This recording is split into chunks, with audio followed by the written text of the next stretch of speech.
Hi friends, வாங்க நம்ம பாட்டி ஸ்டோரி பார்ப்போம். நேற்று மார்த்தாண்டன் தொட்டியத்து நாயக்கியர்களை கூப்பிட்ருக்காரு. தொட்டியத்து நாயக்கியர்களை வர சொல்லியிருக்காரு. நாளைக்கு மாந்திரிகர்களுக்கெல்லாம் மந்திரவாதிகளுக்கெல்லாம் போட்டி நடக்கணும். அதில் யார் ஜெயிக்கிறாங்கன்னு பார்ப்போம். எல்லா ஊர்லேருந்து மந்திரவாதிகள்லாம் கூப்பிடுங்க. தொட்டியத்து நாயக்கியங்களையும் கூப்பிடுங்க. அவங்க ஊர் ஏற்றி வைக்கட்டும்.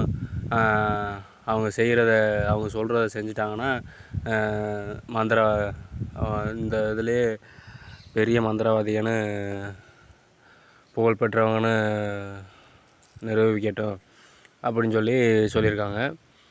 அப்புறம் சரின்னு சொல்லி எல்லோரும் சொன்னோன்னா நாளைக்கு மறுநாள் காலைல தொட்டியத்து நாக்கியங்களும் வந்துட்டாங்க. வந்து கோழி தலையையும் முட்டையும் மந்திரிச்சு பூஜை பண்ணி ஒரு இடத்துல வச்சிட்டாங்களாம்.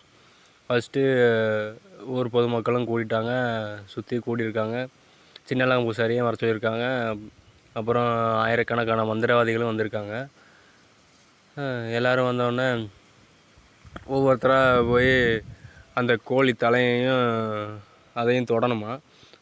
அதை யார் எடுக்கிறாங்களோ அவங்க தான் அந்த சுற்றுவட்டில் மிகச்சிறந்த மந்திரவாதி, மாந்திரிகம் படைத்தவர் அப்படின்னு சொல்லியிருப்பாங்க போல். இவங்களும் ஒவ்வொருத்தராக போய் தொட பார்க்குறாங்க. தொட்டால் அது மேலே பறந்துடுமா. கோழி தலையும் முட்டையும் ரெண்டும் மேலே பறந்துடுமா. அவங்க போய் தொட போகையில் மேலே பறந்துடுமா. கை பக்கத்தில் போகுமா மேலே பறந்துடுமா. இப்படி எல்லா சாமியாடியும் எல்லா மந்திரவாதிகளும் பண்ணியிருக்காங்க. யாருனாலையும் தொட முடியலையா. என்னடா அது இவ்வளோ பெரிய இதுவாக இருக்குது அப்படின்ட்டு எல்லாம் தோற்று போயிட்டாங்களாம். நம்ம சின்னலங்க பூசாரி லாஸ்ட்டில் வந்தாராம்.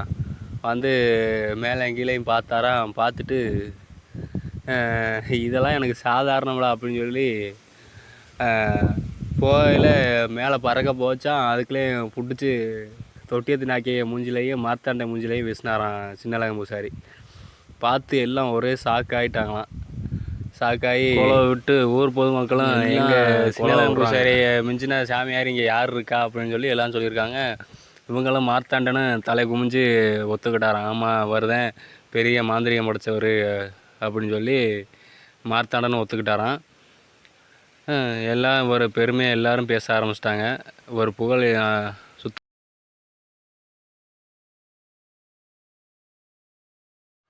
தொட்டியத்து நாக்கியங்களும் இவங்க தான் பெரிய சாமியாடி மந்திரவாதி அப்படின்னு இவங்களும் புகழ் பேச விட்டாங்க. மார்த்தாண்டனும் தலை குமிஞ்சு நீங்கள் தான் பெரிய சாமியார் மந்திரவாதின்னு நான் ஒத்துக்கிறேன்.